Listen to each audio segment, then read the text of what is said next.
What's up guys? Today we got a brand new product which I'm really excited to talk to you about. We have the brand new Konnected Joe Konnected Joe, is what they call it.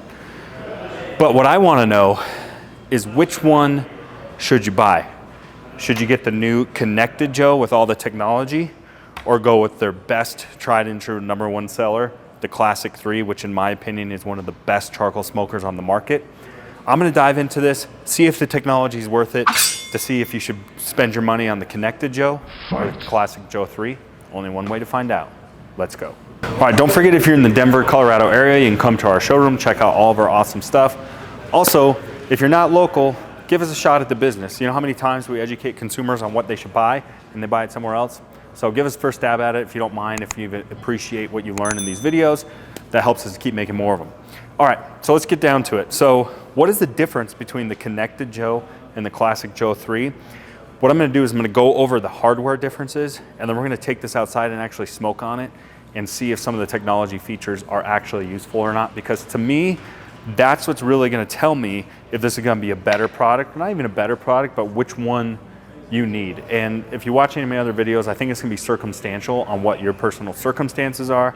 But I wanna know, is this technology useful enough to maybe go for this guy?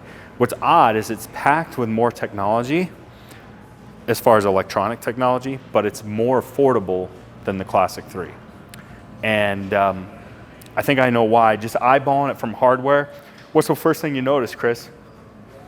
Physically, the carts look about identical to me, right? Yeah, I guess just the screen. The screen, yeah, the screen. But also you can tell this is the Konnected Joe is a shorter firebox. So I think that's going to affect our ability with a slow roller.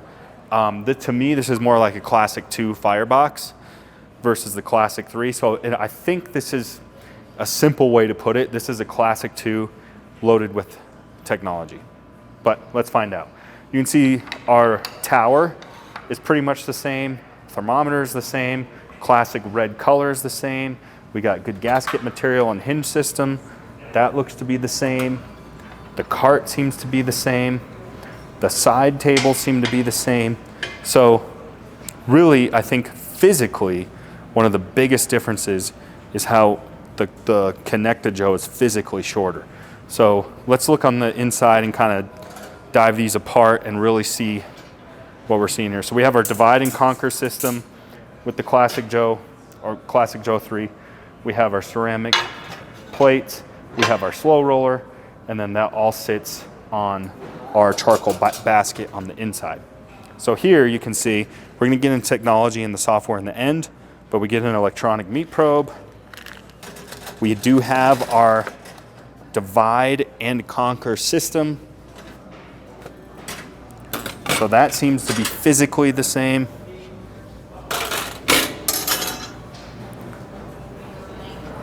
Okay, here's the difference. This is what I'm talking about with it being more like the Classic 2. Because check this out. Because it's a little bit smaller of a firebox, shorter of a firebox, I should say. Just take all this stuff out. They load you up with accessories on this. Now again, this goes back to the slow roller being in here. But see that? We have 2 tiers that we can set up on here.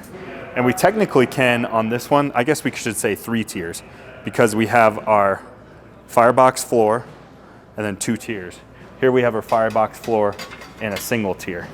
So we can't go quite as vertical in this guy, and we're obviously missing the slow roller. Now I believe they're both at 18-inch diameter. I believe you can buy the slow roller as an accessory and it will fit in here fine.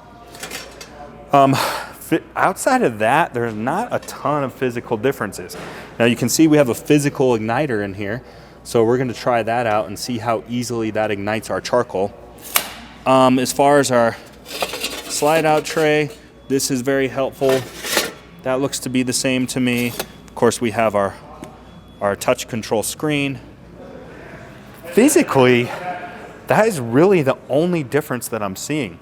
So really what it's going to come down to is how useful is this technology, specifically air control. What I want to know is how good is it going to do as far as air control, because we can modulate the temperature while we're away. So to me, that's a huge plus. If you wanted it to be more like a pellet smoker, like let's say a Traeger where you're gonna run the smoker while you're gone, something like that. Let's say you got some ribs on, you wanna go play a round of golf. You can't really do that on this because you gotta sit and watch it a little bit. So the fact that we can self-regulate should be a nice improvement. The question is, how well does it work? Let's get it outside and test it. All right, unfortunately we got a ton of wind out here today, but we're gonna go ahead and give it a try.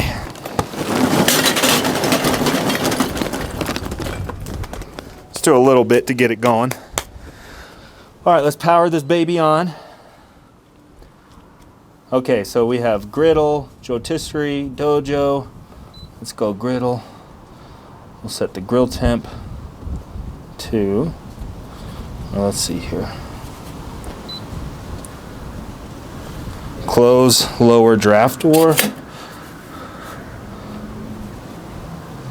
Let's try to get this thing ripping. Okay, we'll check on this in like 2 minutes. I'm curious how easily it ignites.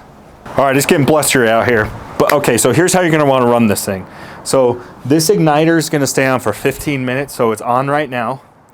When it's in automatic mode, when you're using the igniter, whatever you're doing, or if you're using an automatic temperature where you're gonna be adjusting the temperature from your device, this always needs to stay 100% shut. It will not work without this closed. So you have to make sure this air vent is closed.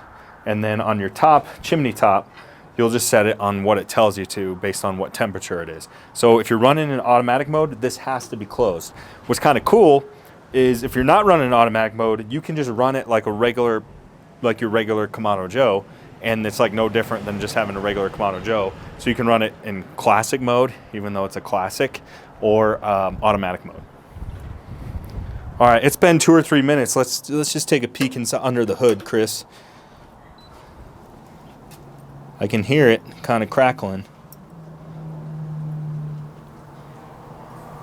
Let's see, we'll just let this warm up, I think. Should we check on it in 5 minutes, you think? Yeah. Oh, last feature, you do have 3 individual meat probes here, okay? So there's your meat probe options, so you can set a probe to something if you want. There's our Wi-Fi Bluetooth controls, timer control, temperature control, and then our graph. So we can graph it to see how long it takes to get to temp, things like that. Look, we got a little smoke, and I can smell it. I love the smell of fresh charcoal. Let's take a peek under the hood. Oh yeah, she's smoking. I do like that we have a nice big temperature reading here. That is kind of handy. I mean, this is always tried and true, but that's definitely helpful. So far, I'm gonna save my full opinion for the end. I'm just gonna save it for the end. All right, so I figured while we're waiting for this to heat up, let's test out how functional the app and the Wi-Fi is, because if the app and Wi-Fi are not functional, then it really doesn't matter, in my opinion. Konnected Joe. All right, let's connect her.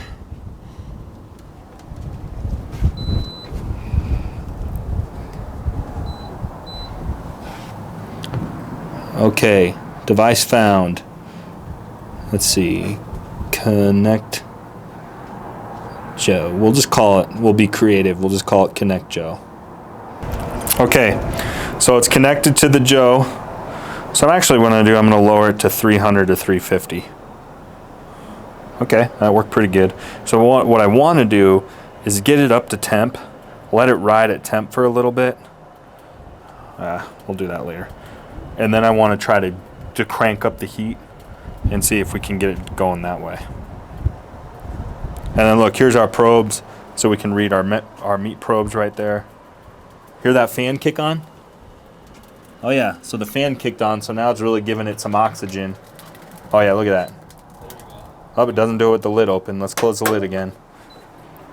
That's pretty cool, because that's gonna help regulate your temperature. That is the one thing, is if you're a newbie.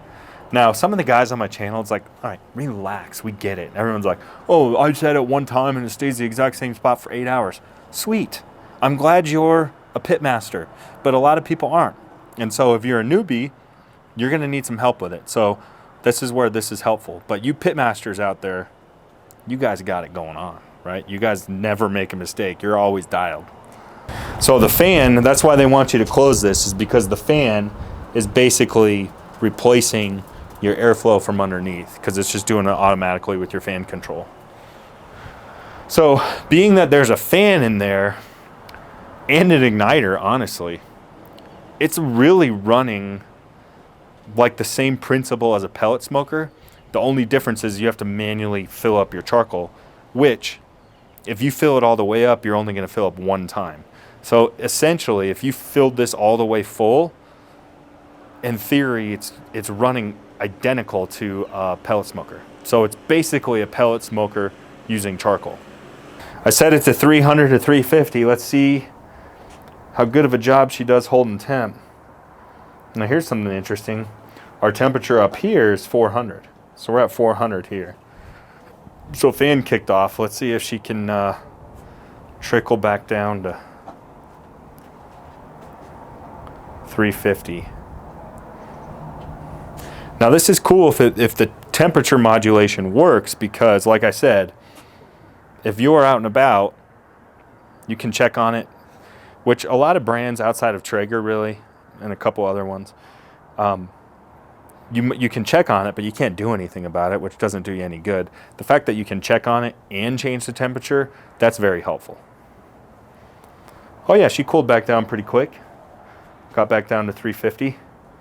She went from 375, now she's going back down. Let's see how low she gets here.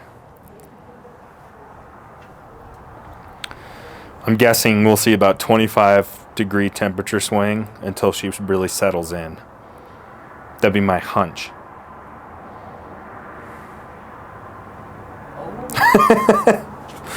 Unless there's a auto setting for it to only display 25-degree difference. No, look at that. She's about 340 up here.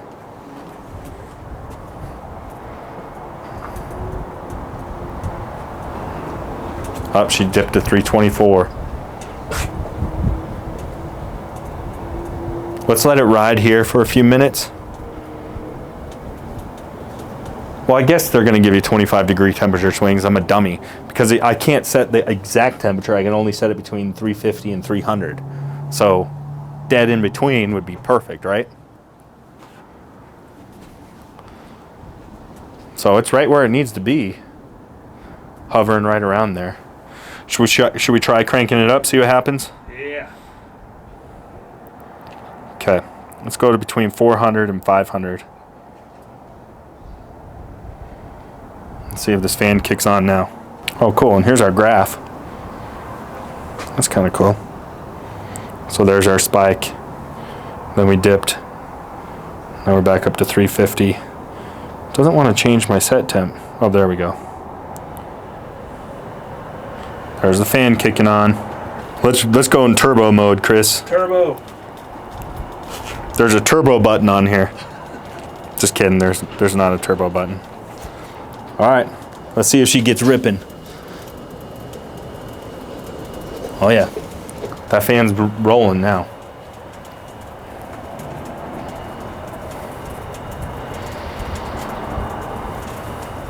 She's climbing pretty quick in both spots. Our analog thermometer and our digital one. The thing is because this is ceramic, we haven't been on very long, but let's say this was on a couple hours. You want to be careful if you're a newbie, because once you get that ceramic hot and that ceramic set at 600, let's say, and it's been sitting there, it's really hard to back it off. Even if the fan shuts off, this ceramic does such a good job at retaining heat.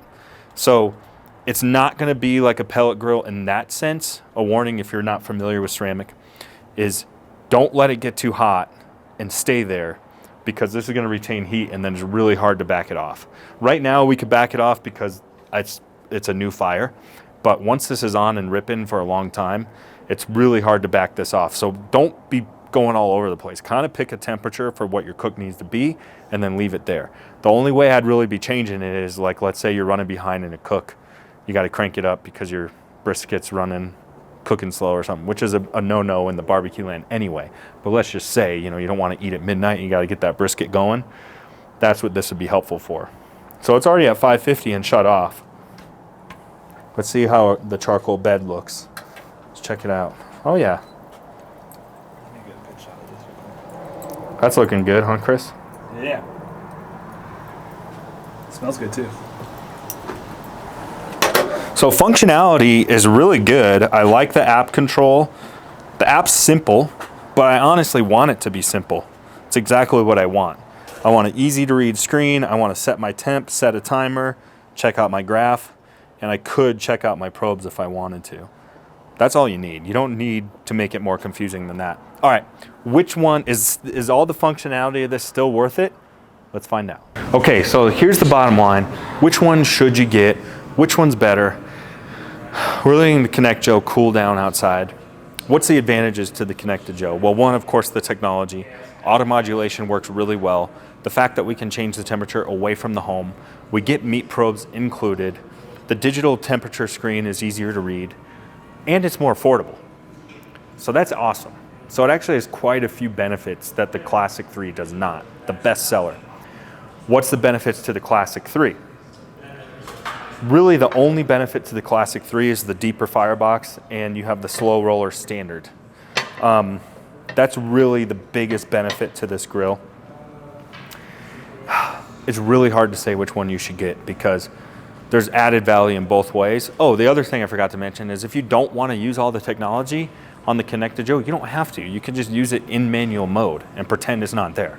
That's what's really handy about it. So I would say, here's what I would say.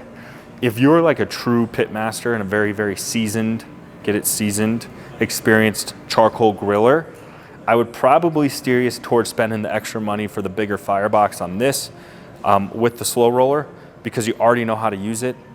If you're a newbie and you want to get into the game, or if you're on a budget and you like the extra features of the Konnected Joe, or if you're just a techie, we have people in here that just love the grills loaded with as much technology as possible.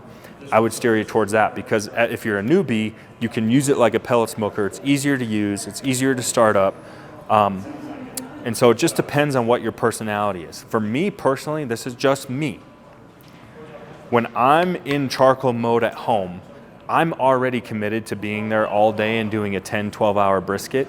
So I'm already know that that's my project for the day. So I personally prefer the manual mode, and I like starting, the funnest part is starting the fire, right? Getting a blowtorch out and getting the charcoal going, don't you think, Chris? Yeah. But again, you can do that in the Konnected Joe. So it's tough to say. What do you think, Chris?